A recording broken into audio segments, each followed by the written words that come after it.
Hello everyone. तो आज हम देखने जा रहे हैं एस्टेरियस यानी कि स्टार फिश के बारे में। अब स्टार फिश की एक्सटर्नल स्ट्रक्चर देखने जा रहे हैं यानी कि बाह्य संरचना। यानी कि स्टार फिश है उसको बाहर से देखने पर वो कैसी दिखाई देती है, क्या क्या उसमें भुजाएं पाई जाती हैं और किस टाइप से उसमें कौन कौन से अंग पाए जाते हैं एक्सटर्नल स्ट्रक्चर में।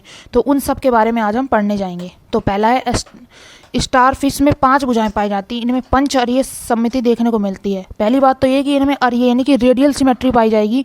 और रेडियल भी कौन सी होगी, जो पढ़ते हैं हम कि अरीय सममिति द्विअरीय होती है, पंच अरीय। तो इस टाइप से कौन सी समिति देखने को मिलती है, इनमें पंच अरीय समिति। अब इसका शरीर है जो स्टार फिश का, इसको कितने भागों में बांटा गया है, 2 भागों में। पृष्ठीय तल यानी कि अपमुखीय और अधरीय तल यानी कि मुखीय भाग। पृष्ठीय तल का अर्थ है कि पीछे वाला यानी कि अपमुखीय यानी कि मुख से परे वाला, जो मुख के पीछे वाला है। और अधरीय तल यानी कि आगे वाला, यूँ कह सकते हैं कि जो मुख वाला। ये स्टारफिश कुछ इस तरह की दिखाई देती है। स्टारफिश 5 भुजाएं पाई जाती है इसमें। और कौन सी समिति पाई जाती है, पंचरीय। तो इसके शरीर को 2 बांट दिया। पहला है अपमुखीय यानी कि जो मुख से परे वाला भाग, और मुखीय यानी कि जो मुख वाला भाग है। तो जंतु के पृष्ठ सतह पर यानी कि पिछली सतह, ये वाले की बात कर रहे हैं अपमुखीय तल की, इस पर क्या होता है कि निम्न स्ट्रक्चर पाई जाती हैं। पहला पेडिसिलेरियाई, एंड सेकंड है चर्मीय क्लोम, एंड थर्ड है सुक यानी कि कांटे।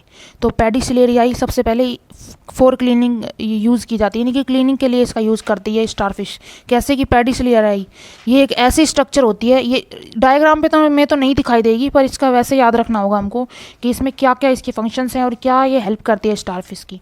तो ये है कि ये ऐसी स्ट्रक्चर है जो कि पृष्ठीय भाग में पाई जाती है। जैसे मैंने आपको पहले बता लिया कि ये पृष्ठीय भाग की स्ट्रक्चर देखने जा रहे हैं, तो साधारण सी बात है कि पृष्ठीय भाग पर ही पाई जा रही है ये पेडिसिलेरियाई। तो इस स्ट्रक्चर का क्या वर्क है कि मिट्टी को हटाने का काम करेगी। अब मिट्टी कहाँ से आ गई है स्टारफिश के ऊपर, क्योंकि ये समुद्री जीव है। अब मिट्टी वगैरह इस पर जमा हो जाती है, आम बात है, तो उसको हटाने का काम करती है स्ट्रक्चर। इसकी स्ट्रक्चर चिमटी के समान होती है ये पेडिसिलेरियाई। इन्हीं को हम क्या बोलते हैं, पेडिस, यानी कि ये क्लीनिंग का काम करेंगी स्टारफिश, यानी कि जो इकानोडर्मेटा का मेंबर है स्टारफिश, उसमें क्लीनिंग का काम करेगी। एंड सेकंड आता है चर्मीय क्लोम। चर्मीय क्लोम क्या होते हैं, मोस्टली श्वसन में हेल्प करेंगे। ये तो क्या करेंगे पेडिसिलेरिया क्लीनिंग के लिए, और ये जो चर्मीय क्लोम श्वसन के लिए हेल्प करते हैं, यानी कि श्वसन तंत्र में बहुत ज़्यादा अहम रोल है इनका। तो इकानोडर्मेटा के जो मेंबर्स होते हैं उनमें क्या होता है कि त्वचा पर अनेक क्लोम प्रेजेंट होते हैं, जिन्हें क्या बोलते हैं, चर्मीय क्लोम। चर्म यानी कि त्वचा से ही ये चर्म बना है, यानी कि चर्मीय क्लोम कहते हैं इनको, यानी कि त्वचा पर प्रेजेंट होते हैं। इन चर्मीय क्लोम के द्वारा क्या होता है कि जल जो होता है अंदर घुली हुई ऑक्सीजन को विषण विधि द्वारा अवशोषित करके सिलोमिक द्रव में डाल दिया जाता है। यानी कि जो इसके ऊपर जो चर्मीय क्लोम पाए जा रहे हैं पृष्ठीय सतह पर स्टारफिश के ऊपर, इसमें क्या होता है कि जल जाता है अंदर। अब जल क्या होगा कि इसमें ऑक्सीजन घुली होगी, तो ऑक्सीजन चला जाएगा चर्मीय क्लोम के थ्रू। अब ऑक्सीजन जो चली गई है उसके बाद में अवशोषित करके क्या होगा कि सिलोमिक फ्लूइड में यानी कि सिलोमिक द्रव में डाल दिया जाएगा इस O2 को।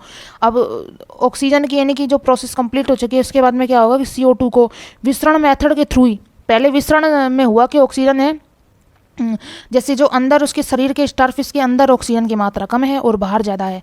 तो हम जानते हैं कि विसरण की प्रक्रिया डिफ्यूजन एक ऐसी प्रोसेस होती है जिसमें जो ऑक्सीजन या फिर कोई भी पदार्थ होता है वो अपनी उच्च सांद्रता से निम्न सांद्रता की तरफ गमन करता है। यानी कि इसके शरीर के अंदर ऑक्सीजन की मात्रा कम है और ऑक्सीजन की मात्रा जल के बाहर ज़्यादा है। तो जल जो होगा वो यानी कि ऑक्सीजन होगी जल के थ्रू शरीर के अंदर प्रवेश करेगी।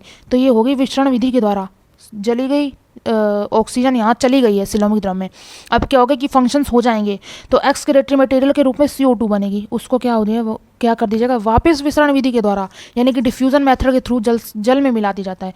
यानी कि हम यूँ कह सकते हैं कि विसरण विधि कैसी हो रही है, यानी कि जो इसकी जो CO2 है वो अंदर ज़्यादा है, शरीर के अंदर बनी हुई ज़्यादा, और बाहर जो जल में वो कम है। तो अधिक से बाहर कम की तरफ यानी कि शरीर से बाहर की तरफ जाएगी तो जल में मिला दी जाती है। ये हो गई इसकी चर्मीय क्लोम। चर्मीय क्लोम का मेन कार्य है कि श्वसन में हेल्प करेगा। अब कैसे कैसे करेगा वो मैंने आपको बता दिया है। अब थर्ड आता है सुक या कांटे। तो अब ये शुक और कांटे क्या है, यानी कि शुक और कांटे नाम से पता चल रहा है एक तरह की कांटे टाइप की स्ट्रक्चर पाई जा रही है ये वाले जो स्टारफिश होती है। इनमें क्या होता है कि जंतुओं में कैल्शियम से बना हुआ क्या पाया जाता है, अंतःकंकाल, यानी कि कैल्शियम का ये अंतःकंकाल बना हुआ पाया जाता है। अब ये जो कैल्शियम का अंतःकंकाल बन रहा है ये क्या करेगा कि अतिवृद्धि करेगा ये कंकाल, और अतिवृद्धि करने के कारण क्या होगा कि पृष्ठीय सतह से बाहर निकाल दिया जाता है। यानी कि यूँ कह सकते हैं ये जो इसके कांटे और ये दिखाई देते हैं एक तरह का कैल्शियम का ही रूपांतरण है, या फिर यूँ कह सकते हैं जो कैल्शियम का ही बना हुआ है। तो क्या होगा कि इसका जो कंकाल कैल्शियम का बना हुआ है, ये बाहर निकल जाएगा। अब ये बाहर निकल जाएगा तो एक कांटे की फॉर्म में कन्वर्ट हो जाएगा, यानी कि एक कांटे सी शुक सी जैसी स्ट्रक्चर बनेगी, इसी को ही बोलेंगे हम कांटे। तो ये कांटे क्या हैं, क्यों पाए जा रहे हैं? अब अनुकूलन भी तो होते हैं ना किसी चीज़ों को।